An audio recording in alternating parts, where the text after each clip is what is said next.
What's up, everybody? Welcome to Podcast Now. I'm Alex, and in this video, I want to talk about Mafia, the Old Country, talk about some new details that we got in an interview from IGN. This happened, obviously, right around the same time of the Game Awards. Now, I thought the trailer was extremely good. It felt a little, different just because, it got leaked, and I think, somebody hit the wrong button at YouTube headquarters and, started playing the ads, earlier that day and all that jazz. But, it was a much longer trailer. It really, it gets you into, I think, the setting probably more than anything else. And of course the new character in Enzo, right? And then now we know summer 2025, maybe only a few months before GTA, and that is a big part of something I want to talk about in this video. One of the bigger sections of the IGN interview was how do you differentiate yourself, right? Like you're them, and Take-Two kind of being like the head company, right? They're releasing both of these games, but I like the answer, and there's a couple different things I want to talk about with that. We can kind of just start there. So pretty much their answer to what do you do when you're coming out near like a GTA game? And they pretty much said is just make the best Mafia game we can make. And I totally respect that. I think that's the correct answer, right?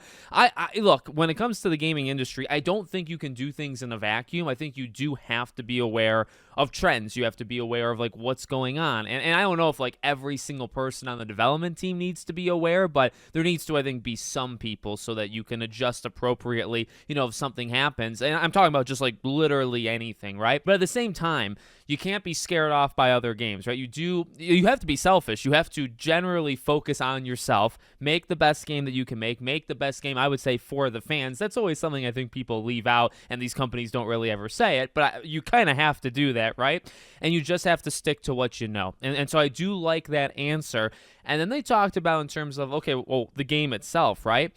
And this part, I don't know if it's going to make people, I did see some people online, so maybe it is making some people mad, but I feel like you just have to kind of know what Mafia is, and you wouldn't be all that surprised, at least in my belief. So they talked about in terms of the structure of the game, it's not fully linear. They don't want to classify it as just a fully linear game, but they also would not classify it as an open world game. They think both of those taglines is a bit too constricting. So kind of whether you want to say in the middle, but definitely more Mafia 1 and 2 versus Mafia 3. Now you remember those games, Mafia 1 and 2 is kind of, when I was about to say on rails, and by on rails I mean it's pushing you forward. I guess linear, right? It is pushing you in, but you're in that world, and there is that sense of exploration. You can go around and kind of take it all in, but the game is pushing you from point A to point B versus Mafia 3 that was actually more like GTA, right? More about side missions and just going around and doing things. And look, I'm not saying you can't be GTA, you can't literally just be an open world game, but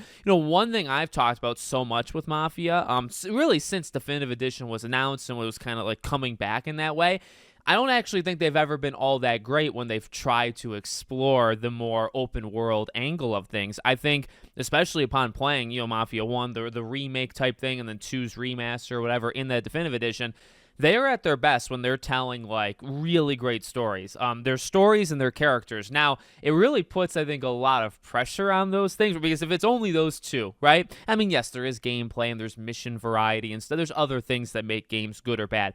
But when you're so heavily emphasizing the story and characters, if you mess that up, and that's the thing with Mafia 3, I don't think that was all that great. Obviously, this game, there's going to be a lot of pressure on that.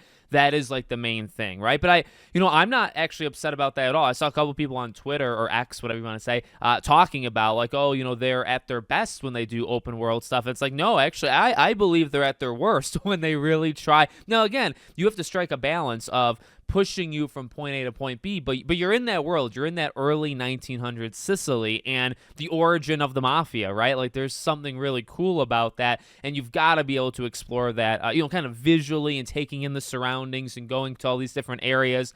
And if you're just kind of being handheld throughout the entire story and you're not allowed to kind of push those boundaries of the map and stuff, yeah, it might feel a little bit constricting, but that's why they say it's not per se linear, but it's also not per se open world. It's kind of a mix. So I personally like that answer. I like that kind of mentality, and I think that's really what they've been good at all along. I think it is when they try to push it and say, all right, let's make it 60 hours, 50 hours. Let's have these, kind of repeatable side things that go on. I'm not saying that's bad. Like, a lot of games do it, and a lot of games can do it really well.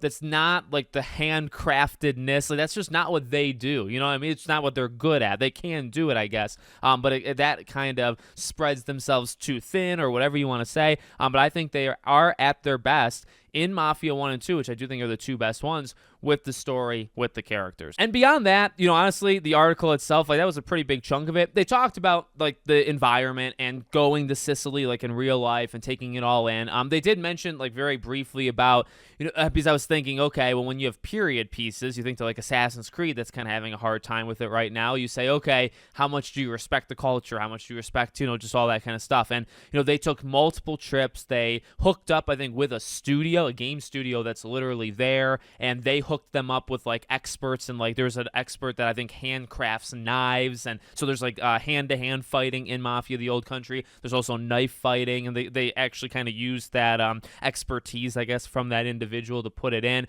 But they also get feedback, and they say, okay, if something is out of place, they'll give them feedback, and they'll say it, and then they'll either correct. Now, they did say, like, they'll correct it where they can. The thing is, like I just said, when you're putting so much on the period piece, on the environment, on the setting, on the time period, on the characters, on the story, you've got to do that so well. Not just the quality of the writing and stuff, but also, I would say, the respect to it. Now, I'm Italian. I've never been to Italy. I would like to one day, but I can't tell you everything about the culture, about what it looks. But I think a lot of people would care. And again, I think when you lean into that stuff, and when you say that is kind of one of the specialities, right, of your game, yeah, people are gonna, I think, be a little bit more critical on that than they would something else. So I thought that part was interesting. And then just a little bit of conversation in terms of the main character. I can't glean too much off of it. I hope I like him. Again, as I keep saying, like, they have made some really, really good characters, and I think they're at their best when you really, really care about those main characters. So I'm hopeful for it. I think it's gonna be a good game, or at least I want it to be a good game. And for me, it's not that big of a deal to play this game like 2-3 months before GTA, just because I think it is going to be so different. And I can understand how that would maybe get to some people, and some people might not have that same opinion, but I do think these games are going to be different enough, and especially them kind of talking about the more linear, because like GTA, in fact, they talked about GTA. They talked about when GTA came out, GTA 3 and Mafia 1 came out, like, some of the mechanics in terms of the gunplay and the movement and stuff, like, there are going to be similarities maybe in that department, or there was, right? But, like, what they specialize in, I think, is very, very different. And GTA is actually about that exploration, is about that dynamic open world, is about just, like, those kind of amazing, like, almost larger-than-life things that most games just don't even focus on. They have it all. And Mafia is more focused on the narrative and that kind of structure. So I think that's going to work pretty well for it. That's kind of up my alley. Of course, I'm excited for GTA as well, but I'm definitely excited for Mafia. So let me know what you guys think in the comments. Make sure, as always, you're subscribed to the channel, bell icon turned on, and I hope to see you all on the next one.